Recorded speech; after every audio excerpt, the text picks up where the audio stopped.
السلام علیکم my YouTube family and welcome to my channel. یہ ایک غریب نوجوان کی کہانی ہے جو چائے بیچ کر گزر بسر کرتا تھا، مگر ایک دن اس کی زندگی میں ایک جن زادی آئی اور اس نے اس نوجوان کے ساتھ کچھ ایسا کیا کہ سن کر آپ بھی حیران رہ جائیں گے۔ چھوٹے سے گاؤں کی سنسان گلیوں میں ایک کونے پر نیم کے درخت کے سائے تلے ایک پرانی سی چائے کی دکان تھی۔ لکڑی کی بینچیں، ایک چولہا جس پر ہمیشہ چائے کی کیتلی چڑھی رہتی اور ایک چھوٹا سا آئینہ جس میں دھندلا سا عکس نظر آتا۔ یہ دکان نعمان کی تھی۔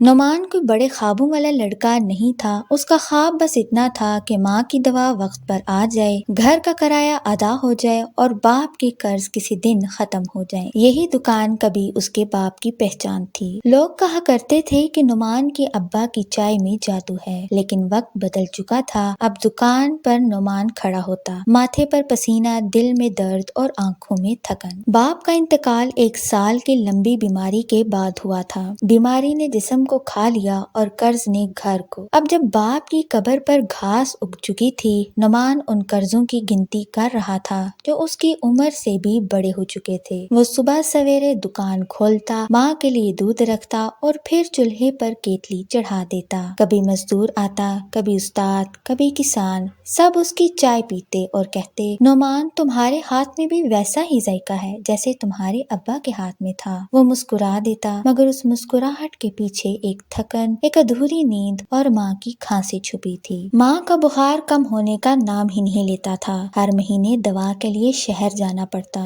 ڈاکٹر ہمیشہ کہتا، نعمان تمہاری ماں کو سکون، دوا اور آرام کی ضرورت ہے، مگر نعمان جانتا تھا کہ یہ تینوں اس کی دسترس میں نہیں ہے۔ چائے کے ہر کپ کے ساتھ وہ دل ہی دل میں حساب لگاتا، 2 کپ چائے، شاید 1 شیشی دوا آ جائے، اسی گنتی میں زندگی گزر رہی تھی۔ یہ بھی گاؤں کا ایک عام سا دن تھا۔ سورج پوری طرح نکلا نہیں تھا، مگر نعمان چائے کی تھرماس کے ساتھ نکل چکا تھا۔ وہی پرانا راستہ، کھیتوں کے بیچ کی کچی پگڈنڈیاں جو بازار تک جاتی تھیں، مگر آج اس کے چہرے پر فکر کی پرچھائی تھی۔ کل شام ہی تو شخص آیا تھا، وہی جس سے باپ کے علاج کے لیے قرض لیا گیا تھا۔ اس بار اس نے سختی سے کہا تھا، بس 2 دن کے اندر رقم دو، ورنہ میں جانتا ہوں میں نے کیسے پیسے واپس لینے ہیں۔ نعمان نے سر جھکا کر انشاءاللہ کہا، مگر دل میں صرف بے بسی تھی۔ وہ انہی سوچوں میں ڈوبا جا رہا تھا کہ اچانک اس کے پاؤں سے کچھ ٹکرایا۔ اس نے نیچے دیکھا، ایک چھوٹا سا پرانا لکڑی کا ڈبہ جس پر عجیب و غریب نقش بنے ہوئے تھے۔ اس نے حیرت سے اسے اٹھایا، مگر جلدی میں اپنی تھیلی میں ڈال دیا۔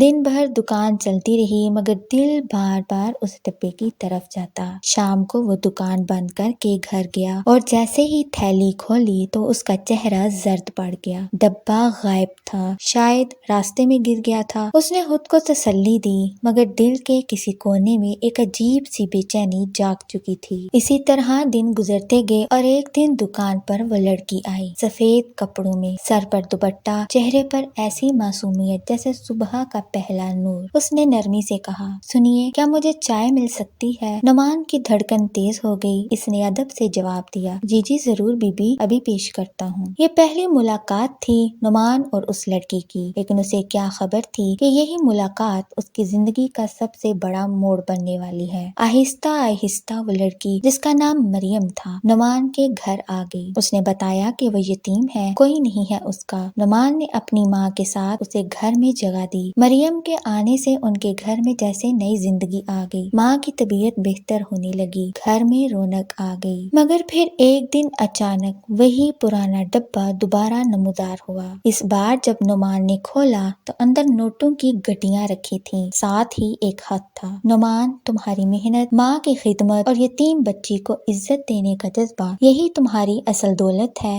یہ سب تمہارے لیے ہے۔ وقت گزرتا گیا، نعمان کا کاروبار بڑھتا گیا، دکان ایک چھوٹے ہوٹل میں بدل گئی، قرض ختم ہو گیا، لیکن دل میں ایک سوال ہمیشہ رہا، یہ ڈبہ، یہ خط کون بھیجتا ہے؟ پھر ایک دن مریم اچانک غائب ہو گئی، نہ کوئی نشانی، نہ کوئی خبر۔ نعمان تڑپتا رہا،